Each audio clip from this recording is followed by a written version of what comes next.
सोचिए, आप एक घने जंगल में खड़े हैं, चारों तरफ सिर्फ अंधेरा और इतने ऊंचे ऊंचे पेड़ कि सूरज की रोशनी तक जमीन तक नहीं पहुंचती।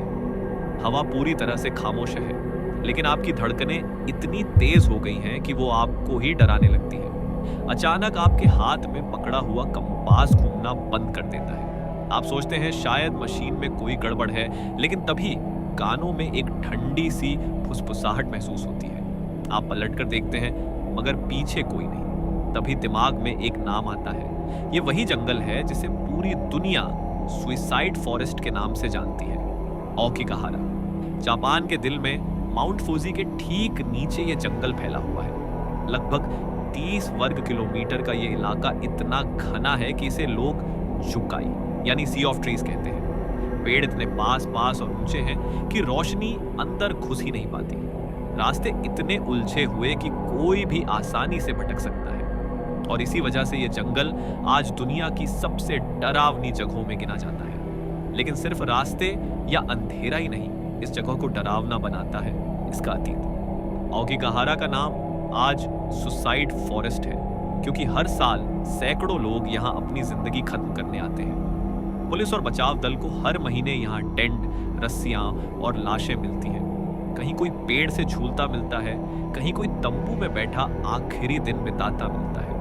अब सवाल उठता है, आखिर क्यों लोग जिंदगी की लड़ाई हार कर यहीं आते हैं? इसका जवाब छुपा है जापान की पुरानी कहानियों में। पुराने जमाने में जब भूख और गरीबी अपने चरम पर थी, तो यहाँ उपसुते नाम की एक परंपरा मानी जाती थी।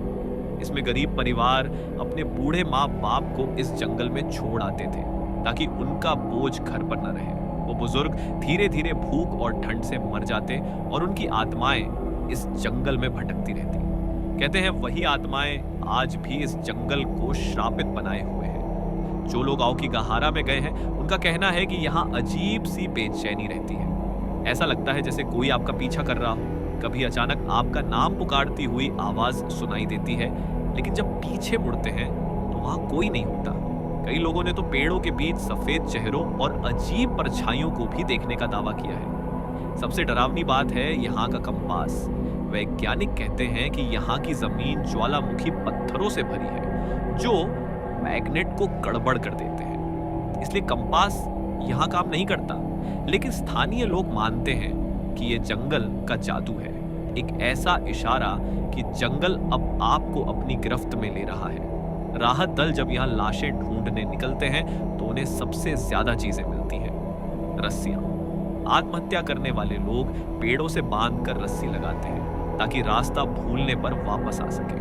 लेकिन अक्सर ये रस्सियां पेड़ पर लटकती हुई और उसके आगे एक निर्जीव शरीर मिलता है। कई लोग जंगल में आत्महत्या करने से पहले टेंट लगाकर 2-3 दिन रुकते हैं, वहां बैठकर सोचते हैं, लिखते हैं और फिर आखिरी फैसला करते हैं। बचाव दल को कई बार डायरी मिली है जिनमें लोगों के आखिरी शब्द लिखे होते हैं। एक डायरी में लिखा था, मैं थक गया हूं, लगता है ये जंगल मुझे बुला रहा है, शायद यही मेरी मंजिल है। ये पढ़कर सवाल उठता है, क्या ये सिर्फ एक उदास इंसान की सोच थी या वाकई इस जंगल में कोई ताकत है जो लोगों को खींच लाती है? सरकार ने इस डरावनी परंपरा को रोकने की कोशिश की है। जंगल के दरवाजे पर बड़े बड़े बोर्ड लगे हैं, आपकी जिंदगी कीमती है, कृपया अपने परिवार के बारे में सोचें, सुसाइड कोई हल नहीं है। वहां हेल्पलाइन नंबर भी दिए गए हैं, लेकिन इसके बावजूद हर साल दर्जनों लोग यहां अपनी आखिरी यात्रा पर आते हैं। इतना ही नहीं, कई पैरानॉर्मल शोधकर्ताओं ने यहां जांच की है।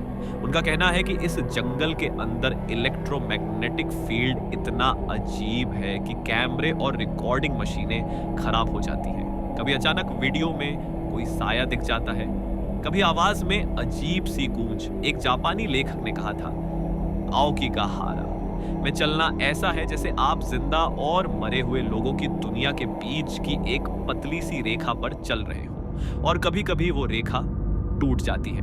यहाँ की सबसे डरावनी चीज है इसकी खामोशी। इतनी गहरी चुप्पी कि आपको अपनी सांसों और दिल की धड़कनें भी तेज सुनाई देती हैं। ऐसा लगता है जैसे पेड़ सांस ले रहे हो, जैसे जंगल खुद आपको देख रहा हो। आज भी ओकिगाहारा दुनिया की सबसे रहस्यमयी जगहों में गिना जाता है। यह जंगल सिर्फ एक प्राकृतिक जगह नहीं, बल्कि इंसान के अंधेरों का आईना है।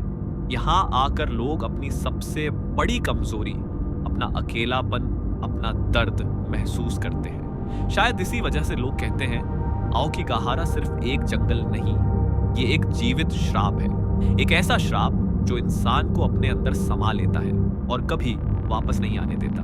तो सोचिए, अगर कभी आप इस जंगल में जाएं और अचानक आपका कंपास रुक जाए, चारों तरफ सन्नाटा छा जाए और आपको लगे कि कोई आपके पीछे खड़ा है, तो क्या आप सुरक्षित बाहर निकल पाएंगे? या फिर ये जंगल आपको हमेशा के लिए अपनी अंधेरी गोद में समा लेगा?